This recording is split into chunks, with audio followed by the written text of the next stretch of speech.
Bengal safe Murshidabad জেলায় ফার্নিচারের জগতে এক পরিচিত ও প্রতিষ্ঠিত নাম। 57 বিবি সেন রোড, বহরমপুর, মুর্শিদাবাদ। আরজিকর কলেজে হওয়া ঘটনার প্রতিবাদের ছোঁয়া দেখা গেল বহরমপুরেও।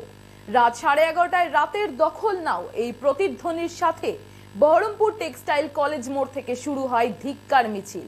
এই মিছিলে যোগদান করতে জেলায় বিভিন্ন কোণা থেকে আসেন বহু মহিলা।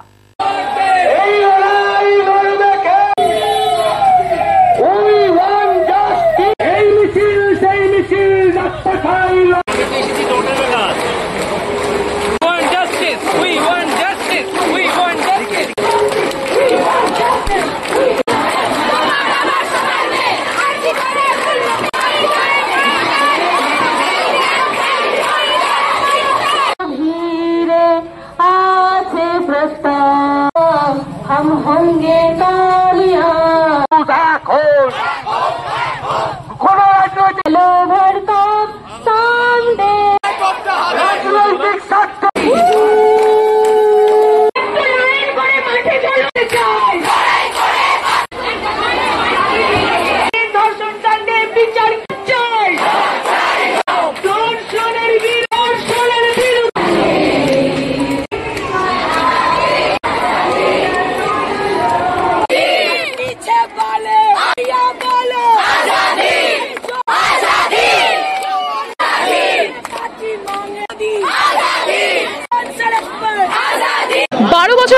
निर्भया हत्याकांडे খুবই মর্মান্তিক ঘটনা, যেটা মেনে নেওয়া যায় না। স্বাভাবিকভাবে কোনোভাবেই মেনে নেওয়া যায় না। এরকম একটা যে চিকিৎসার জন্য সবার প্রাণ বাঁচায়, তাকে নির্মমভাবে মৃত্যু দেওয়া হয়েছে।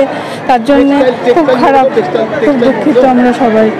এইভাবে বারবারই এরকম হচ্ছে, কারণ হচ্ছে আমাদের একটু কিছু আছে, আমরা প্রতিবাদ করি কিন্তু এটা সফল হয়ে ওঠে না।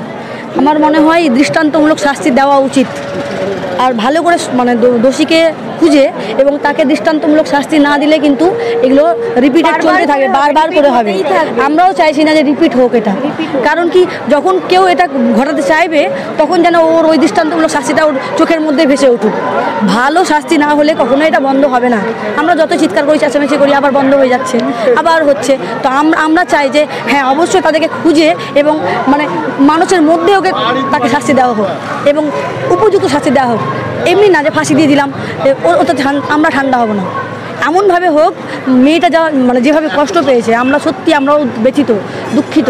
আমরা হলে কি হতো, ঠিক আছে, আমাদেরও মেয়ে আছে, ছোট আছে বাচ্চা, সে বড় হবে, কি করে আমি পাঠাবো পড়াশোনা করতে? খুব ভয়, আমরা নিজেও ভীত। আমি একাই আসবো, এই দিদিটা আমার পাশের বাড়ি, তো আমি বললাম একা যেও না, আমার সাথে স্কুটিতে আমি নিয়ে চলে যাবো, কারণ ভয় পাচ্ছি। তো এখানে কে ঘুরে বেড়াচ্ছে না বেড়াচ্ছে, কারোর মানসিকতার কোনো ঠিক নেই, ঠিক আছে। তো আমরা চাই দৃষ্টান্তমূলক শাস্তি হোক এবং উপযুক্ত যে করেছে এই ব্যাপারটা, সে শাস্তি পাক, এবং শাস্তি যদি না পায় আবার হবে রিপিটেড। কেমন লাগছে যে শুধু মহিলা নয়, পুরুষও কিন্তু এগিয়ে এসেছে এই মিছিলে? কেমন কি বলবেন? এটা খুবই ভালো লাগছে। আমি এখানে এসে দেখলাম যে শুধু মেয়েরাই নয়, ছেলেরাও পায়ে পা মিলিয়ে, সবাই তো আর এগুলো করে না। কিছু পুরুষের জন্য সব পুরুষ সমাজটাই একদমই হচ্ছে কলঙ্কিত। তো আমরাও খুব খুশি হচ্ছি দেখে কি আমাদের সাথে সাথে তারাও এসছে এবং তারা আমাদেরকে খুব ভালোভাবে সাপোর্ট করছে, এতে আমরা খুব খুশি। এবং এখনই দেখলাম দিদি ভাই দিদি করে কথা বলছে, যে রেসপেক্ট বোধ সবার মধ্যে জেগে উঠুক এবং প্রত্যেকটা মাকেও তার সন্তানকে, ছেলে সন্তান, পুত্র সন্তানকে শিক্ষা দেওয়া উচিত কি তুমি ভালোভাবে চলো, মেয়েদেরকে রেসপেক্ট করো। আমার মনে হয় যদি প্রত্যেকটা মা এইভাবে শিক্ষা দেয়, তাহলে হয়তো এইরকম আর ঘটবে না। আমি আমার ছেলে আছে, আমি অবশ্যই তাকে বারবার শিক্ষা দিই, মেয়েদেরকে, নারী জাতিকে সম্মান করো, সে তোমার মা হোক, বোন হোক, আর তোমার ফ্রেন্ড হোক। তো আমি এটাই চাইবো কি সকল মাই সবাইকে যেন করুক। খুব ভালো লাগছে। আজকে তো স্বাধীনতার রাত, রাত্রিবেলায় আজ 12টার সময়, তো মহিলাদের স্বাধীনতা এভাবেই বোধহয় আদায় হয়ে যেতে পারে।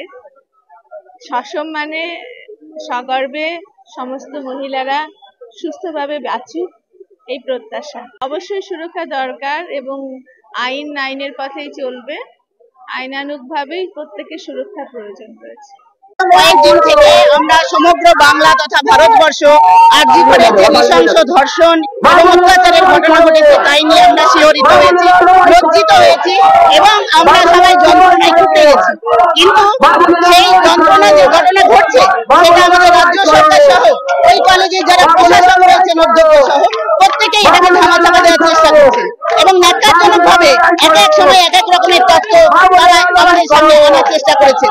প্রথমে আত্মহত্যার চেষ্টা তত্ত্ব এনেছেন, পরে মা বাবাকে টাকা পয়সা দিয়ে ম্যানেজ করার চেষ্টা করেছেন, তারপরে দেখা গেছে যে অধ্যক্ষ নিজে একটা পদত্যাগের নাটক করেছেন এবং তারপরে দেখা গেছে যে মুখ্যমন্ত্রী নিজে বলছেন টাকা ঘুরিয়ে পুরস্কৃত করছেন অন্য একটি ন্যাশনাল মেডিকেল কলেজের প্রয়োজনে সেখানকার অধ্যক্ষ করে।